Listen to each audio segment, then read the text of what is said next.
one of my goals at the Future Privacy Forum is, can we get the good guys, the good women, the good people, the good humans to say, if we all go in this good direction, it's like climate change, right? If we all simply said, let's just not compete, like let's all make enough money, but not win, win, win. And we all went a little slower and we did a little XYZ. And as long as somebody else wasn't beating us elsewhere, it could work. And it's super hard for us to do it until legislation comes in and chomps it down for us. So we're trying to move things in a way that is healthy for the ecosystem so companies and researchers and investors can make money doing ethical, moral things, but competing with boundaries that make sense. Welcome to Smarter Markets, a free weekly podcast featuring stories from the entrepreneurs and icons of commodities, capital markets, and technology, ranting on the inadequacies of our systems and riffing on ideas for how to solve them. Together, we explore the question, is capitalism in crisis, and will building smarter markets be the antidote?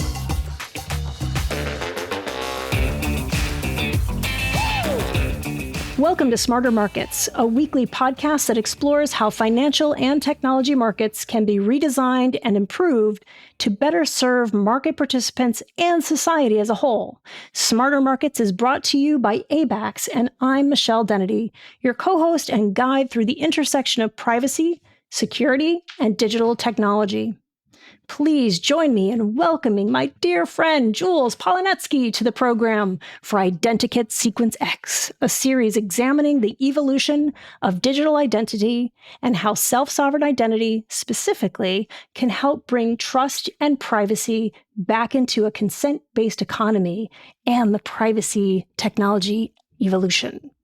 Mr. Polonetsky is the CEO of the Future of Privacy Forum, a Washington, D.C.-based not-for-profit organization that serves as a catalyst for privacy leadership and scholarship, advancing principled data practices in support of emerging technologies. The Future of Privacy Forum is supported by the chief privacy officers of more than 185 leading companies, several foundations, as well as an advisory board composed of the country's leading academics and advocates. Some of them are awesome. Like myself, disclaimer. In addition to his current role at FPF, Jules also serves as chairman of the International Digital Accountability Council and as chairman of the Israel Tech Policy Institute. He is co-editor of the Cambridge Handbook of Consumer Privacy and previously served as chief privacy officer at AOL and as the Consumer Affairs Commissioner for New York City. Stay tuned. My interview with Jules Polonetsky is coming up next. And now, back to this week's episode of Smarter Markets. So Jules, welcome to Smarter Markets. This is going to be an extra fun pleasure for me because Jules is from my world. I am from Jules's world. Could you tell us a little bit, let's go back in the Wayback Machine and let's start off with some potty talk because you know how I am. I like to roll that way. So there we are in Brooklyn. And there's a guy and a building and a toilet. How does any of this lead you to be one of the premier experts in data protection and privacy in the entire planet, Jules? You know, in Coney Island, Brighton Beach area where I grew up, a lot of the houses, it was sort of like the poor person's, Hamptons. And many of the houses, were sort of bungalows, shacks. I don't know what they call a bungalow in the Hamptons. I think a bungalow is sort of a giant thing. These are actually bungalows. We had the remnants of an outdoor shower. And I remember as a kid thinking that was such a sort of charming thing, but also who would actually shower outdoors? I didn't even have the mental model of you might have some privacy around it. It was just there was this shower out there. So I don't know if I have an immediate potty connection, but privacy was certainly not on my radar. I was going to the election, Jules. That's why I'm leading you down the track of standard height and enhanced. Oh, you remember that story about the Trump and his toilets? Of course. Oh, okay. Well, okay. Well, all right. Well, but finish your Coney Island first. Well, in Coney Island in Brighton Beach, Fred Trump, the old Trump, the one who really made the money, not the one who lost the money, he built a lot of middle-income housing, a big complex called Trump Village. And when I first ran for office, I was a state legislator in New York for a number of years. But when I first ran for office, I had my spouse who grew up in Potomac, Maryland, which is a ritzier part of the world. And she came up and she was campaigning with me, but she wasn't really familiar with the local issues. And I briefed her. I said, well, they're going to ask you my opinion on the death penalty and welfare reform and all that, but they're going to love you. You're charming and you're friendly. Go out there and tell them, vote for my husband. And she came over to me and we were campaigning around Trump Village, this big complex that Fred Trump owned. And she says, I don't know. None of them are interested in the issues that you seem to be involved with. So what are you doing about the toilets? What do you mean toilets? What's toilets got to do with any election? She says, I don't know. They're really angry about the toilets. You better get with them because this was a fairly elderly population. And, they were grabbing her wrist, sort of seizing on and saying, you want me to vote for Polonetsky? Tell me where he is on Trump's toilets. So I finally found somebody and I said, well, what's going on with Trump and toilets? And I want to be on the right side of this. I'm with the people. Where are the people on the toilets? And what's this all about? And it turns out that, in the old days, you didn't pay for water. And then all of a sudden, we became sensitive to the fact that there ought to be water metering, both so that the city would make money and people might conserve. And they started initially, before they rolled out water meters in, all the houses and all that, they started by putting them in the large buildings. Now, Mr. Fred Trump was not happy that he was suddenly paying a big water bill. And so he was changing the toilets from the regular toilets to these, more environmentally friendly, but lower, a little bit smaller, and, these low flush toilets. And, you had people living here because this was a very good deal. It was subsidized middle income housing. So people moved in, teachers and postal workers, and you didn't leave. And so they were in their 80s and 90s. And, you tell somebody, and we all get attached to our toilet, right? I mean, it's the certain shape, certain size, you're never as comfortable as you are on your home throne. None of the hedge funds thought this is what they were going to learn today, but yes, you are. We have range. Well, Mr. Fred Trump was changing their toilets and they were angry. They said to me, they're a little lower. We won't be able to get up. We're old people, we've got arthritis. I'm going to sit there. Is Fred Trump going to come rescue me and take me off that toilet? I won't be able to get up. They're going to have to call the emergency. Or he thinks that Mumser, he thinks he's saving money. I'm going to flush all day. He won't save a penny on me. So I said, I am with you. It is outrageous that Fred Trump is taking away your toilets. I think even on my literature, it was vote for Jules Polonetsky. He's against Fred Trump's toilets. He's a man of the people. Anyway, I got elected, and it was by campaigning against Fred Trump and his toilets. So, on the potty ticket. I love it so much. But it does relate, and I do want to go back to Coney Island because I haven't heard this story about the outdoor shower, but I think it does relate very much. When we're talking about identity and we're talking about phase of life, your identity and your needs and your curation changes over the period of your life and your circumstance, and economics fall into this. So to me, you can't isolate privacy and identity from a smarter market overall. Like politically, these toilets matter to people's day-to-day lives, obviously. So let's go back to Coney Island and then let's get into more, where you are now at the Future of Privacy Forum. And, that's got some way backism because, boy, you've been at it for a long time, Jules. Well, let me use the shower and the beaches at Coney Island and the fact that when I was a kid, I was going to be a doctor as a way to maybe set up the useful way to think about privacy, because I think a lot of folks in the business world or beyond say, well, what are all these people upset about, right? I mean, it's targeting you with ads, it's you're using Facebook, but come on, it's the privacy people that are up in arms, or it's really about power and big companies and so forth. But or COVID, wasn't it more important that we tracked COVID? Did we trade off privacy for some of the information? And I think one of the useful ways to think about it is really around context, right? Professor Helen Nissenbaum, who you know well, perhaps one of the leading philosophers of privacy, I think helps us understand privacy when she talks about context. So just think about it.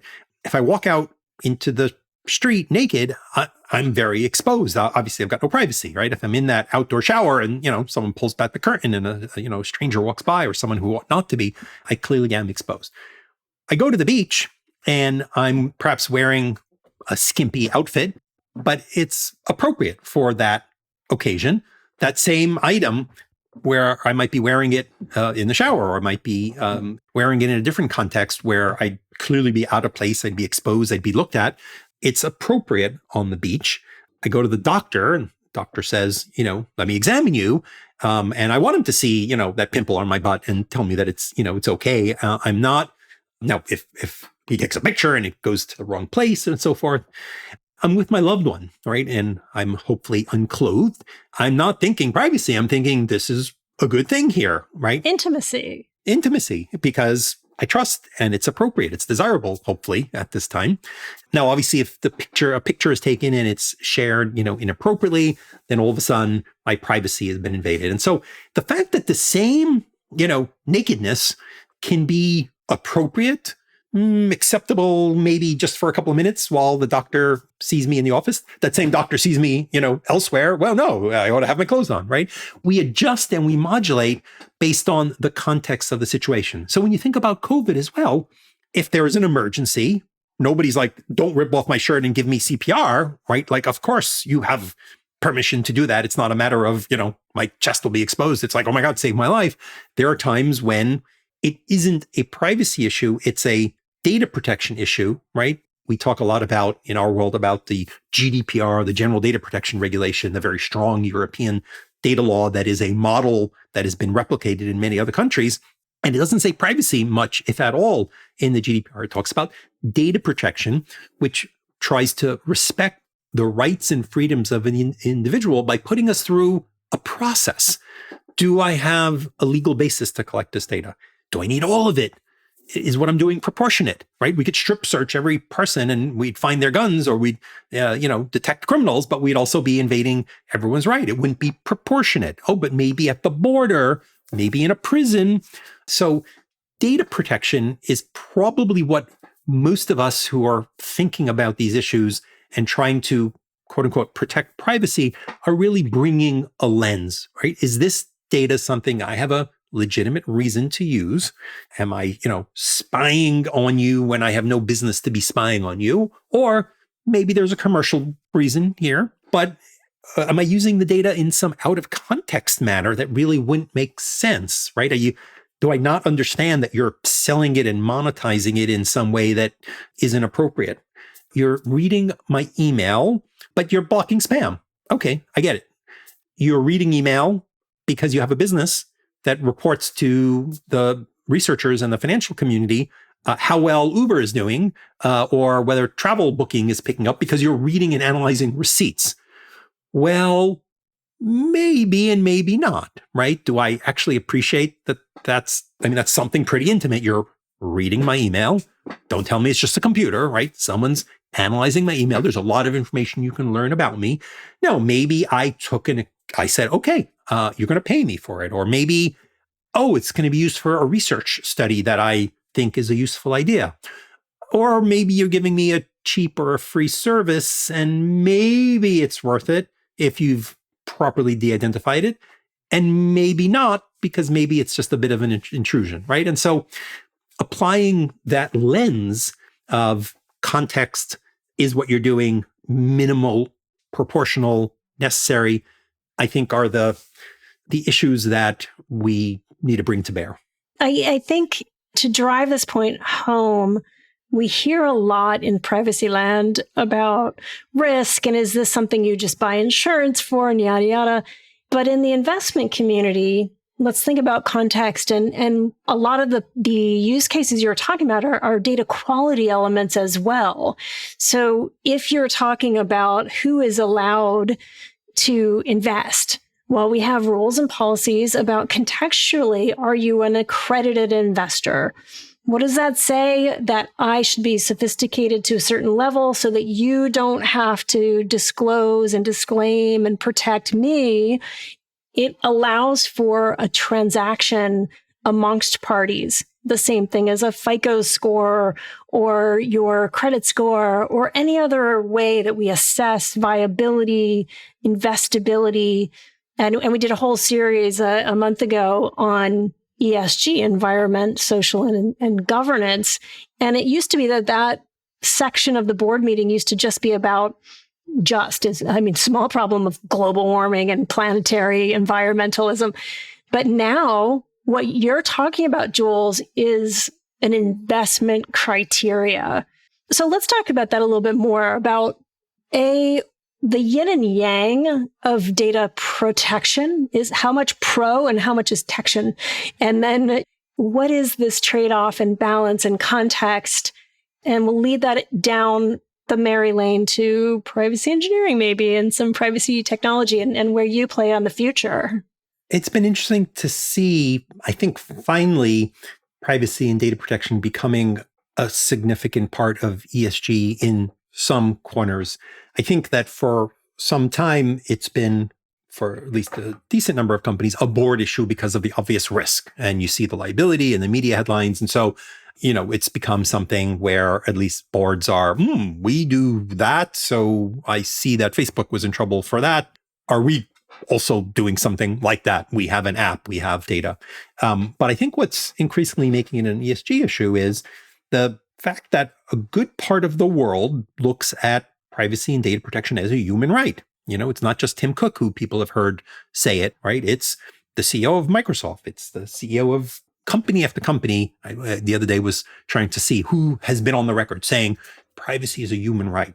Now, and that's certainly what it is in the European legislative model. It's in some state constitutions, but now we're actually seeing this right fleshed out with legal teeth and details and structure. And for a lot of companies, certainly US companies, investors, they're having a hard time getting their head around it. You mean if I spam someone, it's a human right? I mean, human rights, that's that ESG stuff. That's like, don't use slave labor, right? That's torture. That's human trafficking, child labor. So what do you mean that a cookie banner clicking yes or no, now that's a question of, human rights? Yeah. Aren't we being overly PC here, Jules? Come on. And look, the reality is what the CEOs and European leaders who've enshrined this in law mean is the reason we care about this right isn't solely because some people really want to be left alone and want to live on a mountain and don't want anybody bothering them, right? I mean, there are people who don't want to be bothered, and so they want their privacy. But what makes this actually more powerful even than that is it's the right that protects a whole bunch of other rights. So if I care about things like autonomy and freedom and being able to criticize government, right? If I think the government is listening to me, as is the case in obviously a number of totalitarian countries, because there isn't any privacy protection against the government doing that, or they can just easily get the data from companies, well, then I don't have the freedom to speak or criticize or travel or do stuff, right? So at the end of the day, when you actually start thinking about data issues as this is actually protecting a whole range of values that really are constitutional level values, now you start thinking about it a little differently. You start thinking humans are in that machine. Humans are in that data.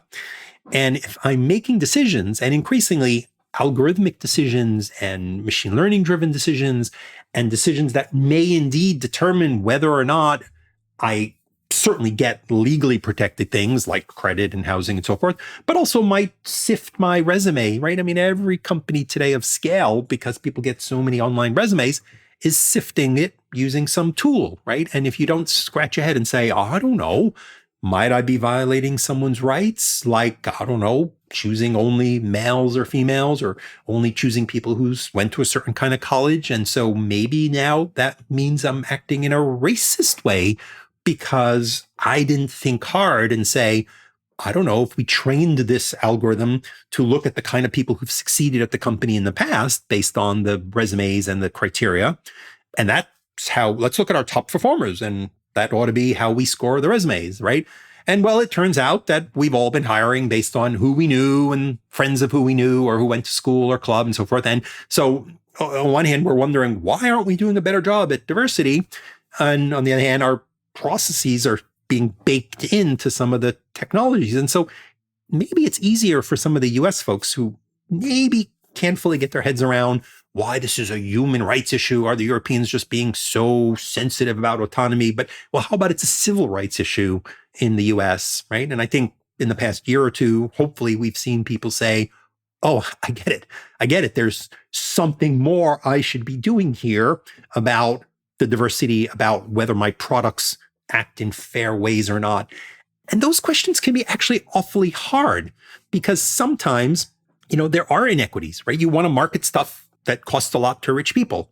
And those rich people happen to be perhaps majority white. So are you a racist now because you are marketing the expensive stuff to that audience that has money? Well, maybe not. But am I perhaps rolling out my delivery service and I'm doing it in the areas where I have the most customers? And that kind of makes sense.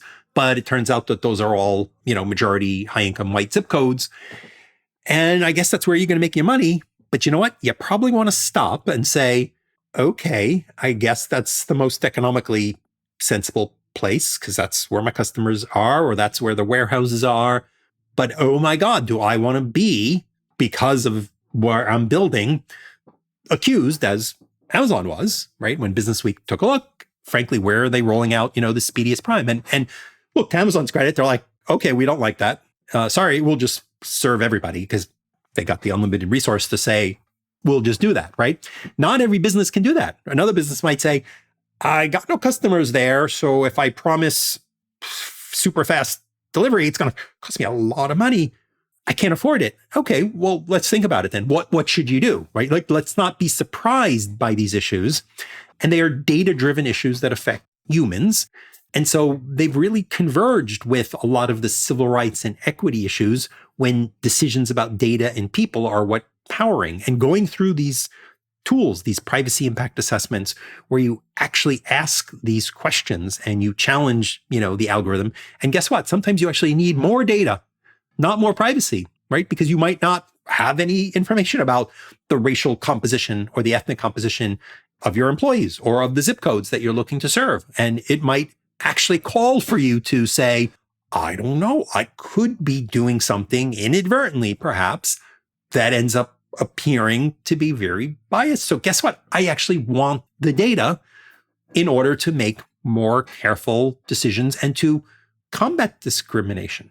So privacy can actually mean more data so that you are actually being fair about how you use data, even though that means perhaps having a bit more data, as long as you actually have a legitimate, proportional, balanced, sensible purpose for what you're doing. And you don't keep it forever and then use it for the bad reason. So I want to unpick this a little bit because the complexity of what you're saying actually feeds into stuff that we know in business. And the other part that I think, then this is why I think the rise of ESG and other metrics to say what is a good business, what is a sustainable business, why spend the environmental resources on blockchain when we could be doing distributed ledger with less computing might. These are pretty complex choices, but what you're saying is the linear algorithm, if you will, of where are the customers, what are they paying, that's who and how we serve. That sounds to me like the 1970s shareholder takes all economic and governance model.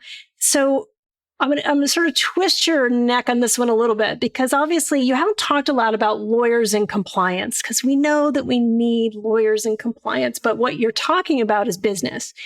And you're talking about de-risking so that you're not being discriminatory, which is also kind of a good thing to do, my biased opinion. But you're also talking about tracking, collecting, and sometimes collecting a lot of data so that you're driving into the appropriate context. Where do you see this going from a leadership, governance, professional realm? Is this the AI algo kings? Is this the legal people? It can't be marketing, can it? Or can it? I'll go there, but let me go here first. You noted that one of the key areas in terms of ESG and other is actually to recognize who your stakeholders are and that it might be broader than your shareholder. And it certainly should be your employee, and it certainly should be your customer, and then the broader community. And where that fits into this data protection environment, is, look, if I'm arguing that I need this data, and if my answer is because I can make more money, or because I can sell more things to you, or I can make you very happy and give you more of what you want. Well, that's what happens when I have an algorithm that gives you, the next level of the game at the minute you're going to drop off. And wait, that's not actually good for young people or for hooking us. I may want it. I may want that next clickbait article when I clicked on the first one, right? I mean, it works. I want it. That's why these algorithms are responding. And then the next thing we know, you were really happy and you sucked up all the stuff. Maybe you became an angry, radicalized person, but, it worked for the relationship with the company, but you've just destroyed society because of the way you've steered people down different, rat holes. Or again, if I'm arguing, let's say I have a group of customers, right? And some companies have been very sophisticated about this, right? Hey, I want to use the data of my customer for a new product. And when it's a product that they want, that I'm improving their service for, they kind of get it, and they get that other people are going to benefit, that, I improve the service for everybody. But what about when I start monetizing it? I'm going to sell research off of it, or I'm actually going to build products that maybe you have some benefit, but can I argue that this is good for the community? In ethics, there are plenty of times when you want to use data and you can't ask each person permission. And you might do a survey to show that this is what the community wants, or you might convene experts who represent those folks, right? And so for companies who are making decisions that affect a big part of the population, many of them don't have the ability today to say, hey, these are this broader group of stakeholders. Maybe they kind of manage some relationship with advocates, but they don't easily get to say, hey, would somebody with a certain kind of disability have a pro or con view about this particular thing? Or how are women going to be, benefited or harassed by this particular product, right? And so to some extent, the community ESG component around this is understanding the environment. Where do you get the data from? Data brokers who maybe stole it or got it in some bad way. Not your problem. Well, yeah, maybe it is your problem. Or if you have some data, do you make sure that you make it available only to the kinds of clients and customers that are appropriate? Where do you draw the line, right? If you do ad targeting, do you say, nah, ad targeting the emergency room for, ambulance chasing class action lawyers, not okay, all right? Targeting the abortion clinic for the evangelical church that wants to send a message saying, don't do it, right? True story. Somebody was trying to do this. So having that thought through philosophy of what you actually care about, because it is how data affects the broader community you're in, I think ends up being, a key piece. Now, the question is, how do the lawyers and the chief privacy officers, who are driven by, at the end of the day, there are all these laws and it's complicated and they need to figure out how to comply, and they got to deal with the cookie banner instead of the, can I think about human rights, right? And so most companies are spending their time trying to simply scale what is already a complicated world. Many years ago, when I was the chief privacy officer at DoubleClick, I said, I live in the unregulated world. I'm not in the banking world where there are laws around this, or in the healthcare world where there's laws around this, or credit where there's rules around it, right? This is just sort of marketing and average stuff.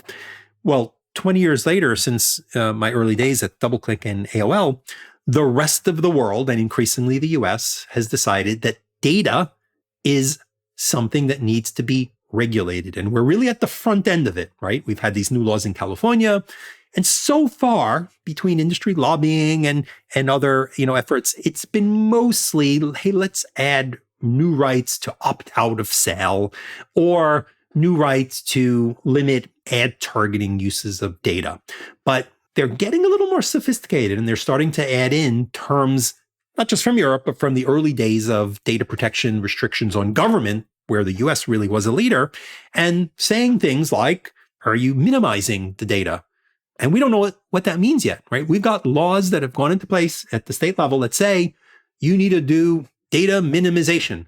Well, how minimum? Very minimum, so that I can't really do what I want, or can only make a little bit of money, or I keep it forever and I make incrementally a tiny bit more, but I'm keeping it forever at high risk. Well, I guess that's probably not a good idea, but what is the right balance? So we are rapidly regulating the rest of the data economy. Europeans and a number of other countries already have. And the lawyers and the risk folks are trying to keep up with this hodgepodge of, so far, and my friends in privacy compliance are going to, yell, so far kind of mostly consistent. Like, they're not exactly the same. So all of us sort of bean counters, our heads melt down.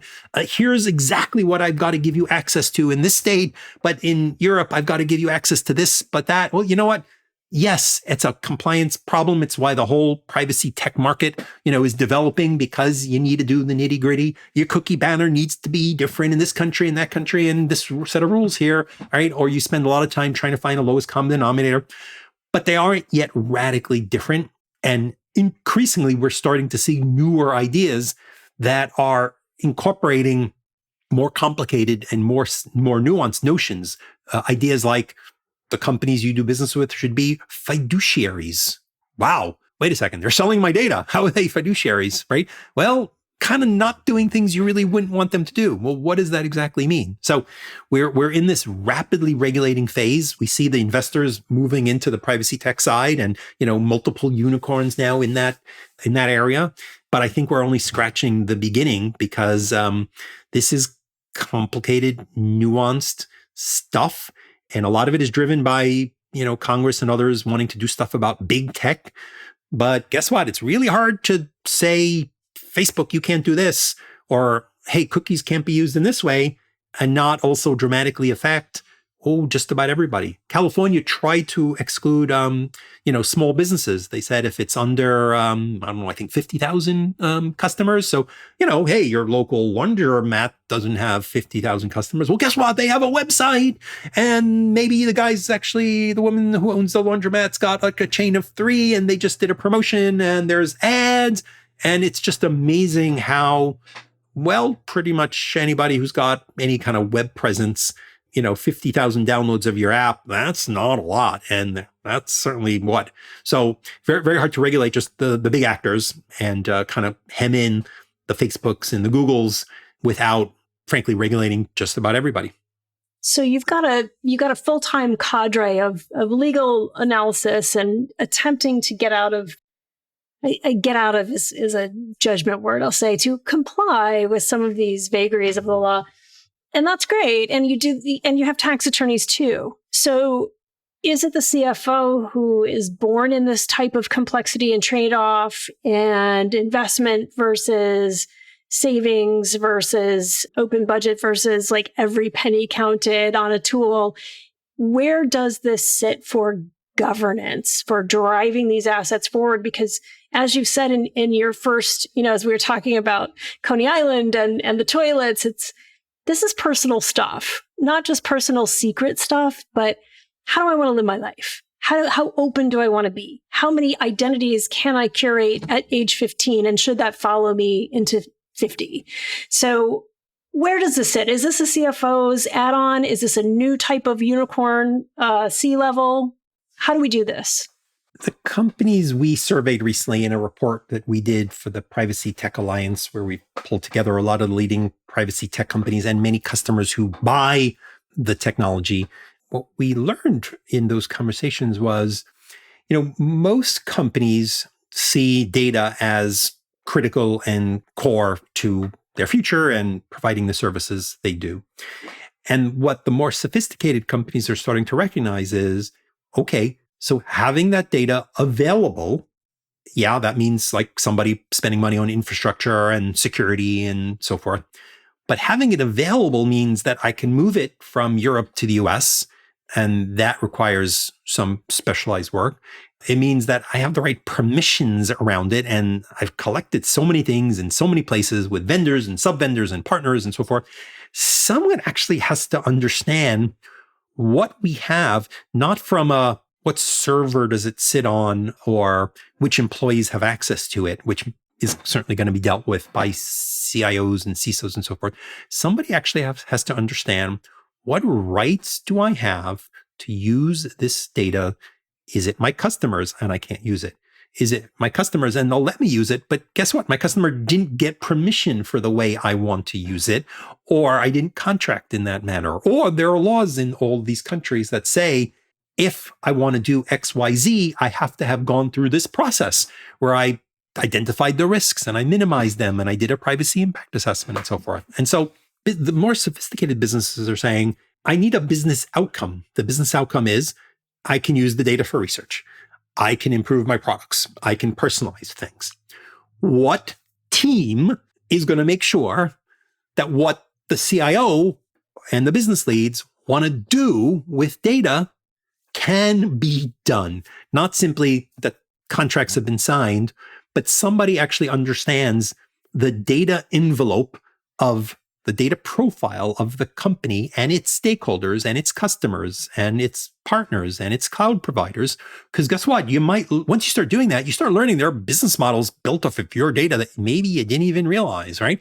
I just used some vendor who helps me with two-factor, and they kind of collect and they send that SMS and they say, well, we have the rights to use, your data anonymously, which you figured meant, I don't know, report to Wall Street how many texts are sent.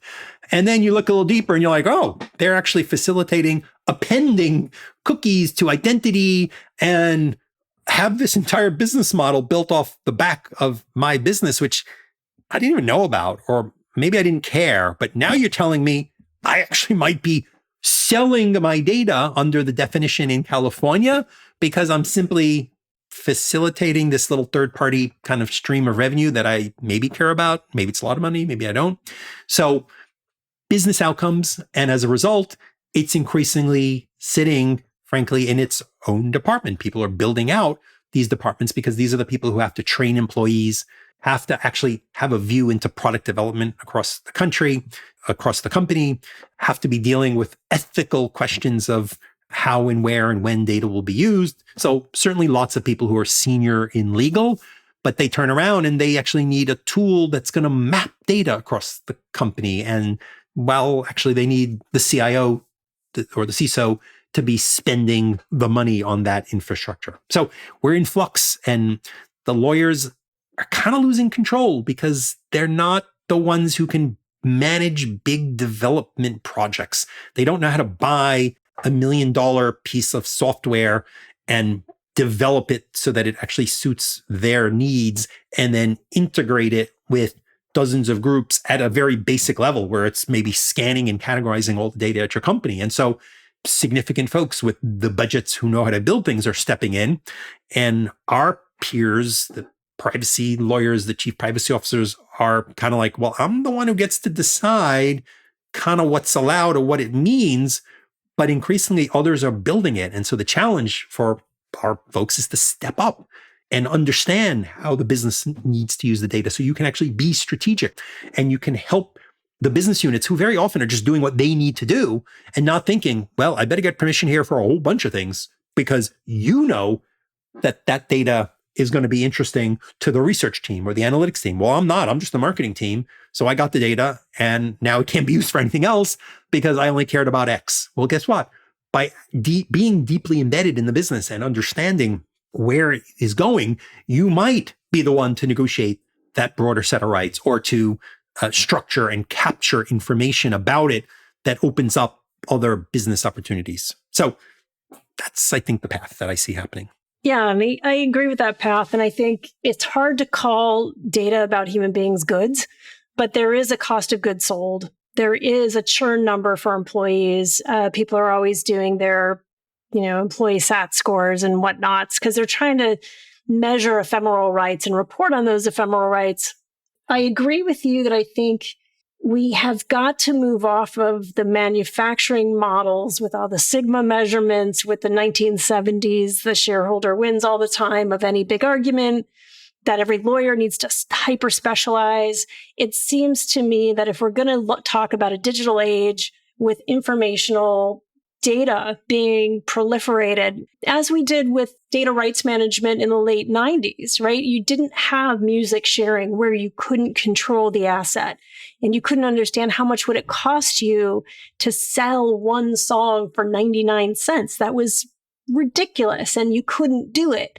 But having digital rights to actually segment out those intellectual properties, you can actually build that into a profit and loss statement as much as a pure risk profile.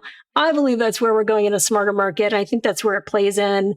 So let's ask specifically, name of your most recent report, which I, of course, read with bated breath. And if you had $1 to spend in privacy tech, which of the categories would you pick?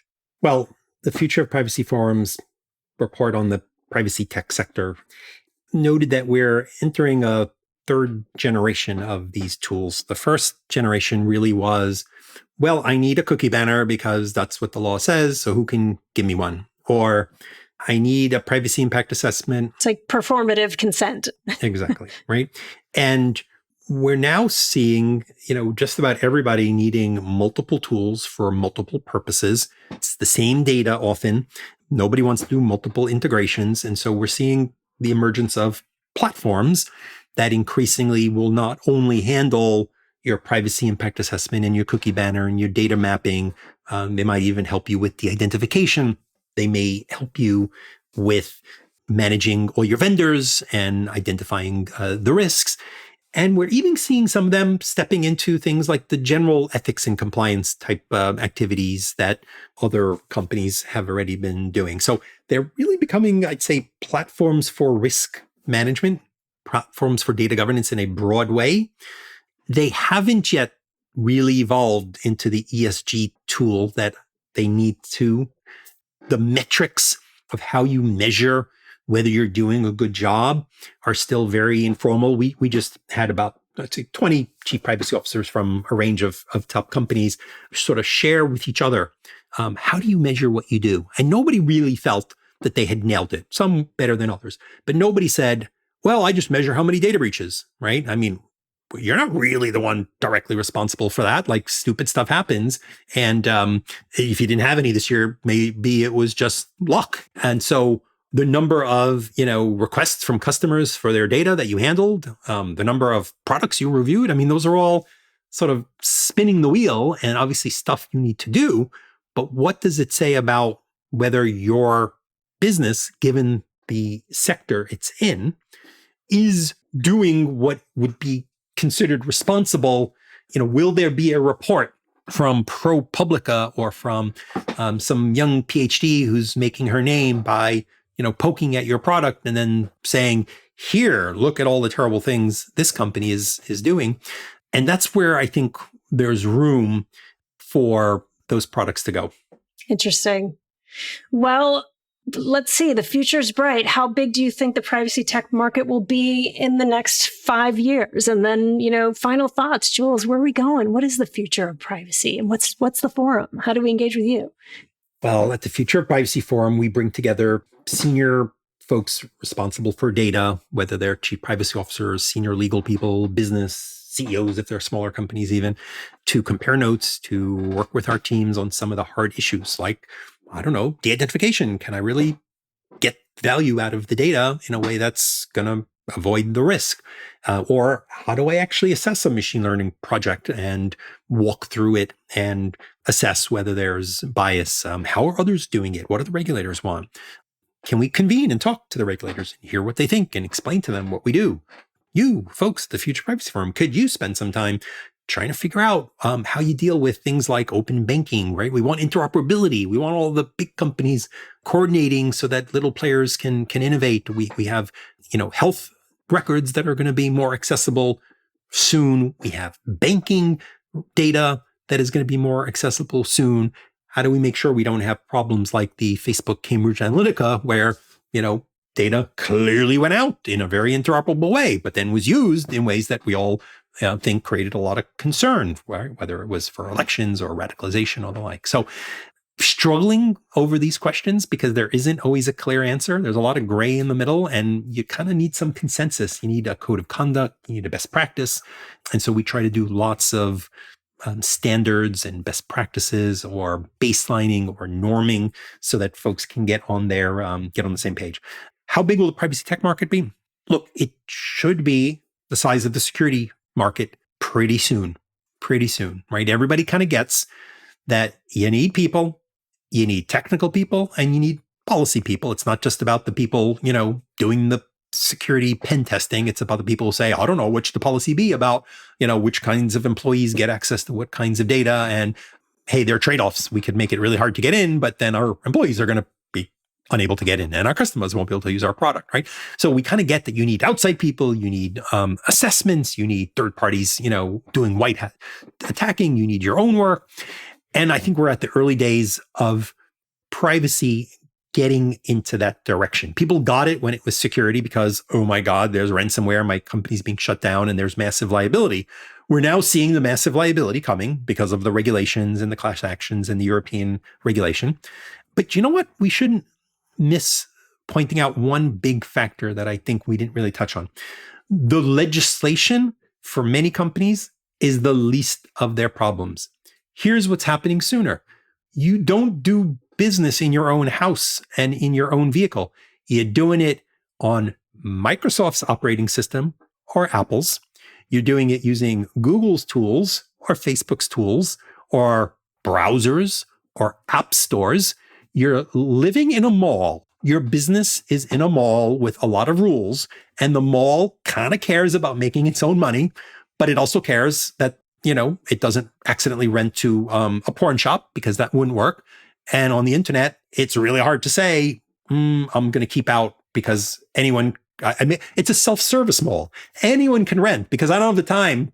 I want to be a huge mall. I don't even want to look at my customers. Just send in my check, put in your credit card, right?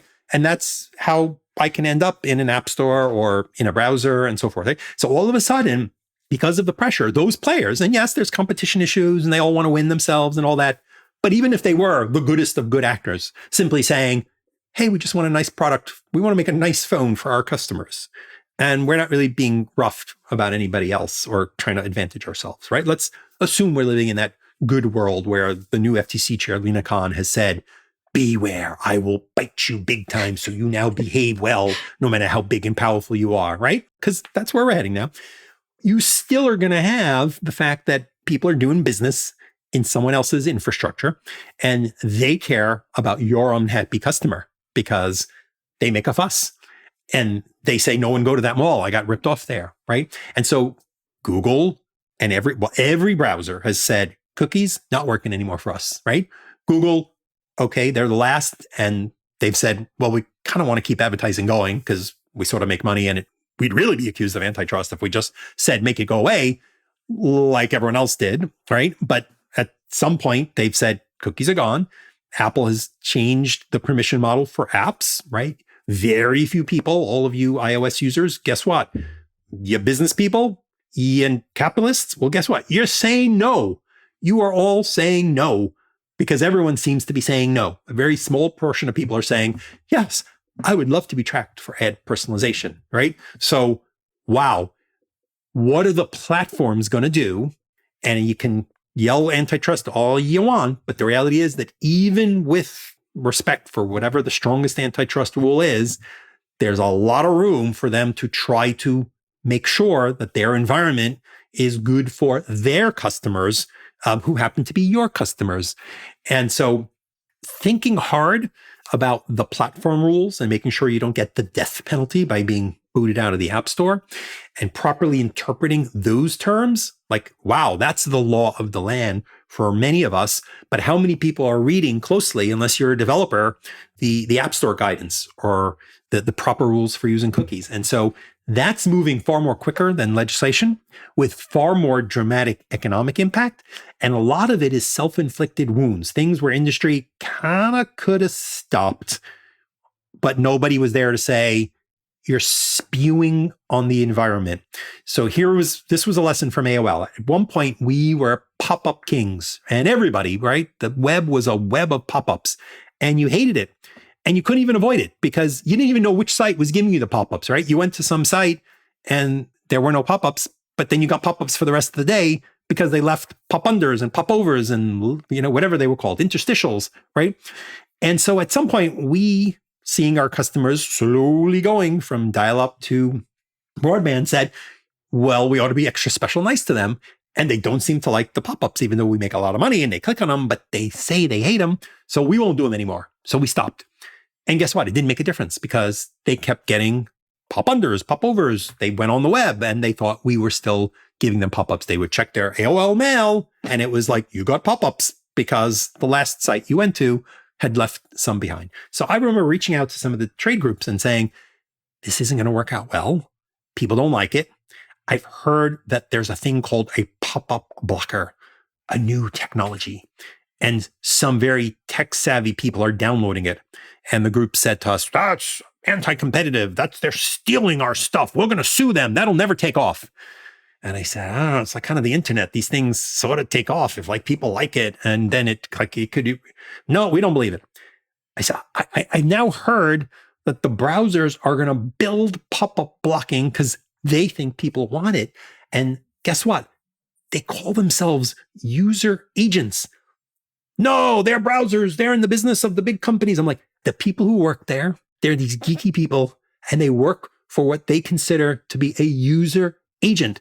And they compete with the other browsers. And guess what? They compete on privacy and they compete on who's going to give you the best experience. And they think that pop-up blocking is going to make a better experience. That's not going to take off. That'll never take off, right? And then what happened? Boom, right? The industry was sort of busted when maybe you could have worked something out. Hey, maybe just one a day, maybe, right? But it was very hard to kick out the bottom 10% of the industry and say, you're really destroying this for all of us. And what's happening now is sort of the same thing. There's all sorts of activity where it's kind of destroying some of the environment for everyone else. And as a result, the platforms, again, whatever the set of incentives, are moving to fix what they view as consumer problems. So can we, one of my goals at the Future Privacy Forum is, can we get the good guys, the good women, the good people, the good humans to say, if we all go in this good direction, it's like climate change, right? If we all simply said, let's just not compete, like let's all make enough money, but not win, win, win. And we all went a little slower and we did a little XYZ. And as long as somebody else wasn't beating us elsewhere, it could work. And it's super hard for us to do it until legislation comes in and chomps it down for us. So we're trying to move things in a way that is healthy for the ecosystem so companies and researchers and investors can make money doing ethical, moral things, but competing with boundaries that make sense. Yeah, it's full circle, and it's a great place to end the conversation because we could talk for decades. And in fact, we have. We do, yeah. I think it's full circle of if you think it's just a monetary model of saving waters and you're only going to save this much money and you're going to put the toilets in, you're going to lose. There's going to be people who care about other things other than money. They're going to come in and they're going to have a problem with that. And you're going to have that conflict. Same thing, the AOL tale of we just want more until we get stopped cold dead. And here we are. We want to get out of COVID, but we like seeing our doctor for the sniffles on a telepresence. And we liked sometimes being able to do Zoom school. The kids are devastated. There's probably never going to be a snow day again. That's bummer. Yay for every stay-at-home mom or dad out there. But I think where we're going and what I'm hearing from you, Jules, is actually a pretty exciting place. There's a lot of innovation here. There's going to be lawyers that are going to have to change their perspective from doctor no, doctor only law, doctor backwards to how do we work with the business? The financial people, I think, have a ton of innovative room here to understand that a dollar with ethics attached to it will probably, in the long run, and not the 10, 15, 20 year, maybe I'm not in this job long run, but I'm talking 3-4 quarters ahead, may be more profitable if you were looking at our profit and loss statements in a more complex, person-centric, data-centric, and quite honestly, interesting way. And you need organizations to do it collectively. It's super hard to be the only good actor, right? If you're Apple and you're Google and you're you got a big ecosystem and you say, here are the new rules because we're under pressure or we think this is the right thing, that's fine, right? But everyone else, it's super hard to be, holier than your neighbor who just does two things, right? The business people don't like it. The customers run there because maybe the price is cheaper, but meanwhile, they're buying from, a bad source or whatever the case is. You need standards and trade groups and think tanks to sort of say, here's what the good people do. This is what is good manners. If you don't follow good manners, then someone has to come in and put a law, right? Which is never ideal, that says, you can't do that, never. And then you get in trouble, right? Can we all agree and set boundaries which have nuance and flexibility and prosper together? We hope you enjoyed this week's episode of Smarter Markets and our continuing examination of digital identity and its role in building a trust-based economy. Please help us get the word out about the podcast by leaving your ratings and reviews on Spotify, Apple Podcasts, YouTube, or your favorite podcast platform. Your support and engagement means the world to us, as does your help spreading the word about Smarter Markets via social media and word of mouth. On behalf of ABAX, I'm Michelle Dennedy. See you again next week. That concludes this week's episode of Smarter Markets. For free episode transcripts, visit smartermarketspod.com. Smarter Markets is 100% listener-driven, so please help more people discover the podcast by leaving a review on Apple Podcast or your favorite podcast platform. Smarter Markets is presented for informational and entertainment purposes only.